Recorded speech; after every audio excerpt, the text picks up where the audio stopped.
Bonjour tout le monde, aujourd'hui un petit tip sur Power BI pour injecter un petit peu de HTML pour des visuels. Là, moi, sur mon projet des charts Spotify France, j'aimerais pouvoir mettre un petit player audio. Ça pourrait être un trailer vidéo YouTube ou autre, mais dans mon dataset, voilà, j'ai les liens des extraits audio. J'aimerais pouvoir mettre un player en fonction des filtres appliqués. Donc, ce que je vais faire, c'est que première étape, je vais aller dans transformer les données ici. Je vais aller sélectionner mon dataset.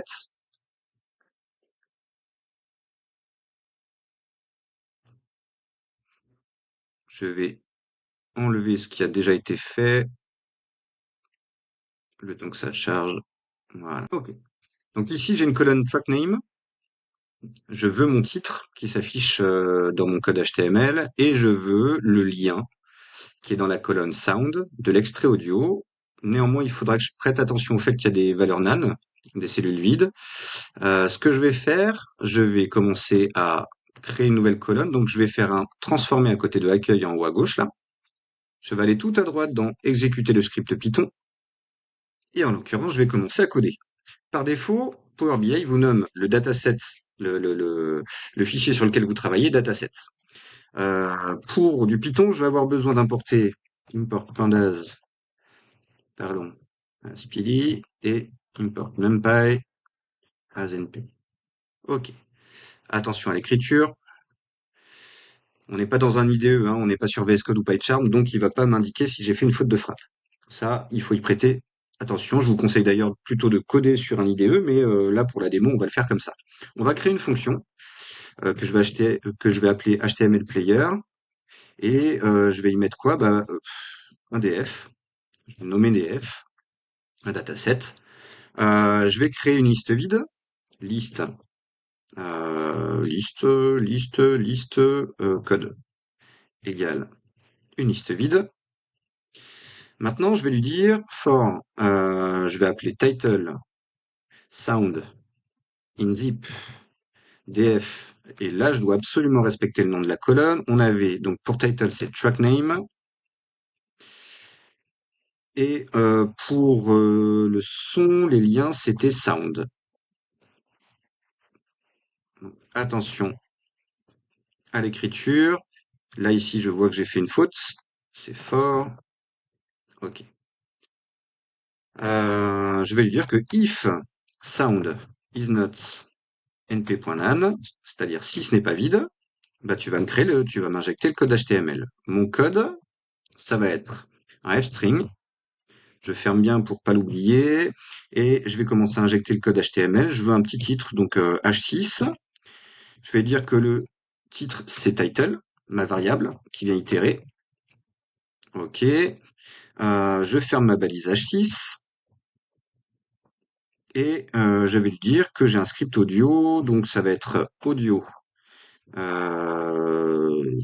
Ça va être controls et src, c'est-à-dire le lien, c'est ma variable sound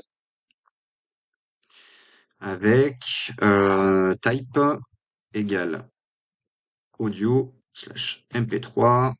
Je ferme, je vérifie que j'ai pas fermé ma balise, voilà. Donc j'ai bien ma balise audio control ici qui est bien écrite.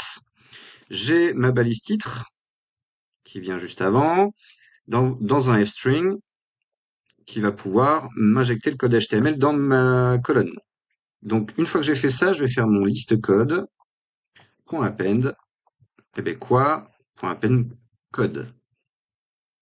Donc à chaque fois qu'il croise une cellule qui n'est pas vide, il va m'injecter le code HTML. Else, c'est-à-dire si ce n'est pas le cas, eh bien tout simplement, tu vas me faire un list code.append np.nan.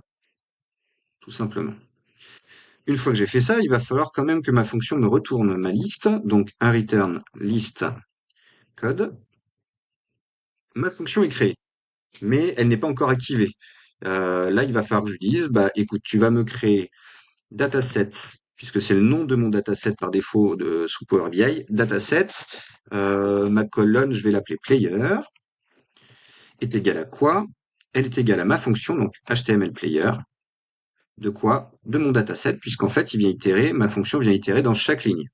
et me retournera une liste qui sera donc de la même taille et va me créer ma colonne dans le même ordre. Donc une fois que j'ai fait ça, je valide. Je croise les doigts pour avoir bien écrit. Je pense que oui, oui. Ma fonction a l'air d'être bonne.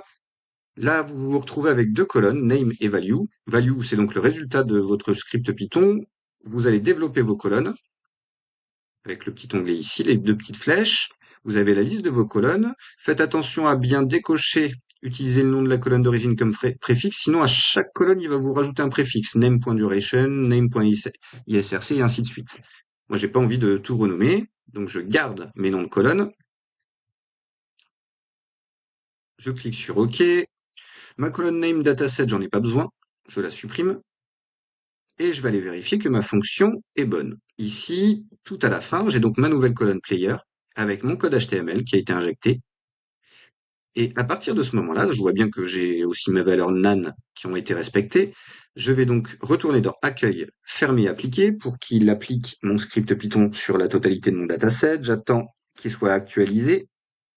Maintenant que c'est actualisé, je vais pouvoir avancer un petit peu. Ce que vous faites, vous allez dans visualisation. Ici, vous avez trois petits points. Obtenir plus de visuels. Et je vous invite d'ailleurs à aller regarder toutes les possibilités, il y en a plein. Moi, ce que je vais faire, je tape HTML et je vais télécharger HTML Content. Quand vous cliquez dessus, alors je l'ai déjà téléchargé, mais je vous amène dessus, je vais le fermer. Voilà. Vous avez ajouté, c'est gratuit. Ajouter, je ferme puisque je l'ai déjà téléchargé et il va s'afficher naturellement tout en bas, ici, HTML Content. Si je clique dessus, ça va m'ouvrir un onglet de visualisation, mais il n'y a pas encore pour le moment de valeur. Donc je retourne dans mon dataset dans lequel j'ai créé ma colonne player qui est ici. Je vais glisser dans values et voilà. J'ai mes players avec le titre. Si je clique dessus, c'est parfait. OK. Charge à moi après voilà, de filtrer un peu dessus, mais il est réactif au filtre, hein. Si je choisis mes titres en français, j'attends que ça charge un peu, je suis en local. Voilà. Il s'est chargé, 17%. Ça fonctionne. Est-ce que je peux mettre, voilà, par exemple celui-ci. Vous voyez, tout simplement, la possibilité d'injecter du HTML et donc des players, ça pourrait être de la vidéo et compagnie, mais en gros, vous avez ça vous offre pas mal de possibilités. J'espère que ce petit tips vous aura plu et vous donnera des idées pour des dashboards éventuellement un peu plus poussés.